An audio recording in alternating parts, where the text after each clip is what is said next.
ముందుగా దేవాది దేవునికి వందనాలు చెల్లించుకుంటున్నానండి. అలాగే పాస్టర్ గారికి నా వందనాలు చెల్లించుకుంటున్నాను. అలాగే అమ్మగారికి కూడా నా వందనాలు చెల్లించుకుంటున్నాను. రాణుబాబు గారికి, నాటాల్య గారికి కూడా నా వందనాలు చెల్లించుకుంటున్నానండి. ఇక్కడ కూడి ఉన్న పాస్టర్స్కి, అలాగే పెద్దలందరికీ కూడా నా వందనాలు చెల్లించుకుంటున్నాను. కూడి ఉన్న మీ అందరికీ కూడా నా హృదయపూర్వక వందనాలు చెల్లించుకుంటున్నానండి. అంటే నిన్నే పాస్టర్ గారిని అడిగాను, కొంచెం ఎక్కువసేపు చెప్తానండి అంటే అమ్మ చెప్పు పర్వాలేదన్నారు. అందుకని మరి మొదటి నుంచి కొంచెం చెప్పుకొస్తున్నాను. మీకు ఏంటంటే మా కోడళ్ళ వల్ల మేము కేసులో ఉన్నామండి. కోర్టు కేసుల్లో మేము తిరుగుతూ ఉన్నాము. ఆ సమయంలోనేమో మాకు 13 సంవత్సరాల తర్వాత మాకు హీరింగ్ అంటే జడ్జిమెంట్ వచ్చిందనమాట. వచ్చినప్పుడు ముందుగానే పాస్టర్ గారి అయ్యగారితో నేను ప్రార్థన చేయించుకున్నాను, రాణుబాబు గారితో చేయించుకున్నాను, అమ్మగారితో చేయించుకున్నాను. ఇంక అందరికీ కనబడిన ప్రతి ఒక్కరికి కూడా ప్రార్థన చేయండి అని చెప్పాను. మరి అదే కాకుండా మళ్ళీ నాకు తెలిసిన ఫ్రెండ్స్ అందరికీ కూడా వాట్సాప్లో మెసేజ్ పెట్టి ప్రార్థన చేయమని చెప్పి వెళ్ళాము. నేను వెళ్తున్నంతసేపు రెండు మాటలండి, ఇంకే ప్రార్థన కూడా నాకు రాలేదనమాట. ఏంటంటే యుద్ధము నీది ప్రభువా, అలాగే నువ్వు న్యాయాధిపతివి. ఈ ఒక్క మాటేనండి. నేను ప్రయాణం అంతా కూడా ఉదయం 9 గంటలకి మేము అక్కడికి వెళ్ళాం, కోర్టుకి వెళ్ళిపోయాము. అప్పటి నుంచి సాయంత్రం 6 గంటలకు కానీ మమ్మల్ని పెళ్ళలేదనమాట. అప్పటి వరకు కూడా నేను అదే ప్రార్థన చేస్తూ ఉన్నాను. తర్వాత సాక్షులను కూడా తీసుకొని వెళ్ళాము మేము. అయినప్పటికీ కూడా ఈ లోపల మా ఆయన గారికి ఇంకా పిలిచేస్తారన్న సమయానికి మా ఆయన గారికి యూరిన్ ట్రబుల్ ఉండటం వలన నేను ఇంకా అస్సలు ఆపుకోలేను. నేను వెళ్ళాలంటే ఒక్క 10 నిమిషాలు ఆగండి పిలిచేస్తారంటే, లేదు నేను అస్సలు ఆగలేనంటే సరే అని చెప్పి మా చిన్న అబ్బాయిని ఇచ్చి పంపించామండి. పంపించిన తర్వాత ఈ లోపల మమ్మల్ని పిలిచేశారు. నేను మా పెద్ద అబ్బాయి వెళ్ళి అక్కడ నిల్చుంటే మిగిలిన వాళ్ళు ఇద్దరు ఏరి రాలేదా అంటే వచ్చారండి. అంటే అక్కడికి వెళ్ళారంటే ఇలాగ వెళ్ళారంటే ఆయనకి కోపం వచ్చింది. నేను ఎప్పుడు కూడా జడ్జి అంత కోపంగా ఉండడం నేను ఎప్పుడు కూడా చూడలేదనమాట. ఆయన ఇంకా కాగితాలు ఇలాగ విసిరేస్తారనమాట. ఇన్ని సంవత్సరాలుగా నేను ఎప్పుడు చూడలేదు.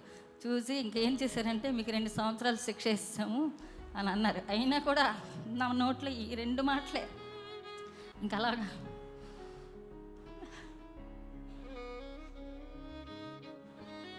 అదే బయటకు వచ్చేసాము మేము. పోలీసులు మమ్మల్ని రౌండప్ చేశారు. అయినా సరే నేను అదే 2 మాటలే మాట్లాడతాను. నువ్వు న్యాయాధిపతి ప్రభువా, యుద్ధం చేసేవాడు నీవే అంటే మా పక్షాన్ని మా తప్పు లేకపోతే దేవుడు చేస్తాడు. ఆయన చిత్తానికి నేను విడిచిపెట్టేసాను అనమాట. అలా ఇంకా అదే ప్రార్థన చేసుకుంటూ అంటే ఈ లోపల లాయర్ వచ్చి ఏంటి ఇలాంటి పని చేశారేంటి, ఆ జడ్జిమెంట్ వచ్చే టైంలో ఇలా చేస్తారని అంటే లేదండి ఆయనకు బాగోలేదు, ఇంక ఈరోజు కంపల్సరీ రావాలి కనుక తీసుకొని వచ్చాము అని అంటే సరే అని చెప్పి ఉండి నేను ఒకసారి మళ్ళీ మాట్లాడతానని ఆ పోలీసులను ఆగండి అని చెప్పి మళ్ళీ లోపలికి వెళ్ళారండి. లోపలికి వెళ్ళినప్పుడు అప్పుడు జడ్జికి మళ్ళీ వివరించేటప్పటికి అప్పుడు కేసు కొట్టేయడం జరిగిందనమాట. మరి ఇది అందరికీ అక్కడున్న పోలీసులు అయితే మేము ఎప్పుడు కూడా ఇలాంటి ఇది మేము చూడలేదు. ఒకసారి కేసు వేసారంటే ఇంకా శిక్ష ఇస్తారంటే ఇంకా దాన్ని అసలు తిరిగి రాయరు. అసలు మీ విషయంలో అలాగ ఎలా జరిగిందో కూడా మాకు అర్థం కావట్లేదు అని వాళ్ళు కూడా చాలా సంతోషమైపోయారు. నేనైతే ఇంకా ఏడ్ చేసి దేవుణ్ణి స్తుతిస్తూనే ఉన్నాను అనమాట.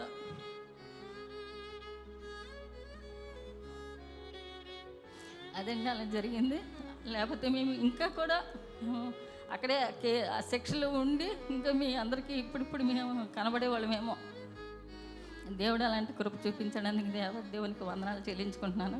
మరి తర్వాత నాకేమో నడుము మీద చిన్న కురుపుల్లాగా వచ్చినాయండి. వచ్చినప్పుడు వెంటనే నేను ఆ ఫోటో తీయించి తబితా గారికి పంపించాను అనమాట. పంపించి ఆ డాక్టర్ గారు ఉంటారు కదండి, మేము ఏ డాక్టర్ దగ్గరికి వెళ్ళాలి అయితే ఏమైనా మందులు రాస్తారేమోనండి అని పంపిస్తే చూసి ఆ డాక్టర్ గారేమో ఇదేంటో నాకేం తెలియట్లేదు అన్నారు. అంటే నేను ఇంకా అసలు కదలలేని పరిస్థితి అనమాట. ఇంకా ఒకవైపు కుడివైపు వచ్చింది నాకు నడుము మీద.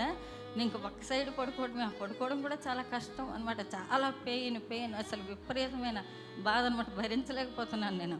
అటువంటి సమయంలో మళ్ళీ ఆ మెడికల్ షాప్ దగ్గరికి వెళ్ళి ఆ ట్యాబ్లెట్లు అవి ఏవో తీస్తే అవి కూడా ఏమీ తగ్గట్లేదు. అలాగే 2 నెలలు బాధపడుతూ ఉన్నాను. డాక్టర్ దగ్గరికి వెళ్ళలేని పరిస్థితి అనమాట నేను.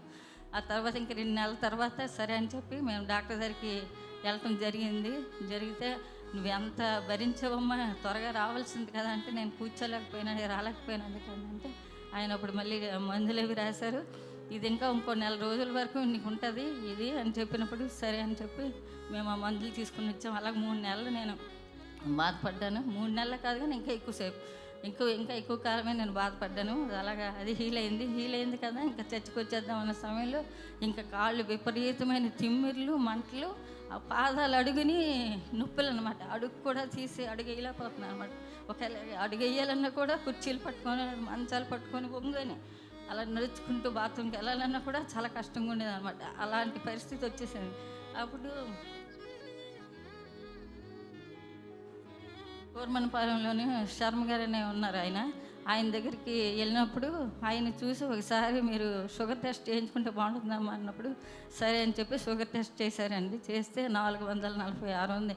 అందువల్ల నువ్వు ఇలాగ అయిపోయామని అప్పుడు ట్యాబ్లెట్స్ అవి రాసి ఇచ్చారు. ఇచ్చినా సరే నాకైతే షుగర్ అయితే కంట్రోల్ అవ్వట్లేదు, ఈ నొప్పులు కూడా ఏం తగ్గట్లేదు. అలా 3 నెలలు ఇక్కడ వాడానమాట. ఈ లోపల నా కాలు పైన అనమాట, ఈ స్కిన్ మీద ఒక పువ్వులాగా మొత్తం కాలంతా 2 కాళ్ళకి వచ్చేసి విపరీతమైన నొప్పి అనమాట. అదే సమయంలో విజయ్ కుమార్ తమ్ముడు రాణబాబు గారిని తీసుకొచ్చి నా దగ్గర ప్రార్థన చేయించారు. అప్పుడు నేను చెప్పానమాట, నేను అస్సలు నడవలేకపోతున్నానండి, చర్చికి రావాలనుకుంటున్నాను, రాలేకపోతున్నాను నేను అన్నప్పుడు పర్లేదండి, తగ్గిన తర్వాత వద్దులేండి అని చెప్పి ప్రార్థన చేసి వెళ్ళారు. ఈ లోపల నేనేం చేశానంటే మా చెల్లికి ఈ ఫోటో తీసి పంపించాను. అంటే ఇక్కడ ఏ డాక్టర్ దగ్గరికి వెళ్తే బాగుంటుందో చెప్పు అని చెప్పి, నేను మందులు వేసుకోవటం వల్ల కదా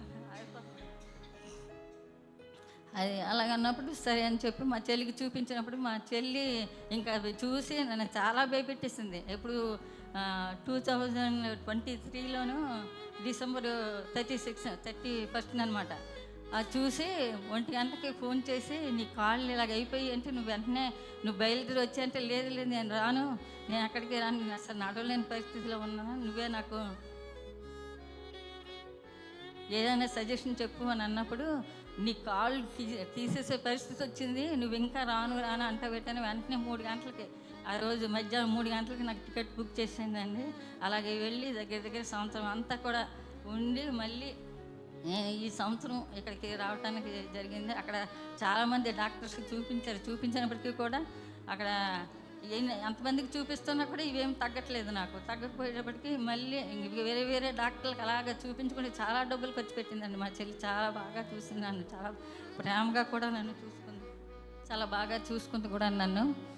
అయితే అలాగా అక్కడ ఈ లోపల మా అమ్మగారు అదే 2024లోనండి నేను వెళ్ళిన వారం రోజులకే January 7th మా అమ్మగారు చనిపోవడం జరిగింది. ఇంకా అక్కడి నుంచి ఆ కారులో వాళ్ళు తీసుకొచ్చారు. ఇంకా నా రకం చూడండి, నా బాధ ఇంకా వర్ణనాతీతం అనమాట. అలాగే మొత్తానికి సాయంత్రం 5:30 కల్లా వచ్చి అప్పుడు మా అమ్మగారిని చూసిన తర్వాత వాళ్ళు సమాధి చేశారు. అక్కడ పాస్టర్స్ అందరూ, మరి ఊరు వాళ్ళు, తర్వాత బంధువులు అందరూ కూడా ఆ సమాధుల దొడ్లోనే ఉన్నారు మా కోసం వెయిట్ చేస్తూను. అలాగే మా అమ్మగారిని చూడటం జరిగింది. తర్వాత ఇక్కడికి వచ్చిన తర్వాత మళ్ళీ మా చెల్లి ఇంకా వేరే డాక్టర్లకి తీసుకొని వెళ్ళి మొత్తానికి నాకు ట్రీట్మెంట్ అది ఇప్పించి నేను బాగయ్యి మళ్ళీ ఇక్కడికి రావడానికి కృప చూపించారు. అయినా ఇంకా కూడా నాకు కాళ్ళు తిమ్మిర్లు ఉన్నాయి, మరి కాళ్ళు మంటలు కూడా ఉన్నాయి, అలాగే కాళ్ళు అడిగిని కూడా నొప్పులు కూడా ఉన్నాయి. కాకపోతే దేవుని కృప నిజంగా ఇలా ప్రతిరోజు నేను ఈ మందిరంలో కనబడుతున్నానంటే అది దేవుడు నాకు ఇచ్చిన కృప. మరి అయ్యగారు మీరందరూ చేసిన ప్రార్థన వలన దేవుడు మరి కృప చూపించి నన్ను ఈ మందిరంలో మళ్ళీ నిలవబెట్టాడు. అందుకే దేవునికి వందనాలు చెల్లించుకుంటున్నాను. ఈ సాక్ష్యాన్ని దీవించిన కాక దేవుడు దీవించిన కాక ఆమేన్.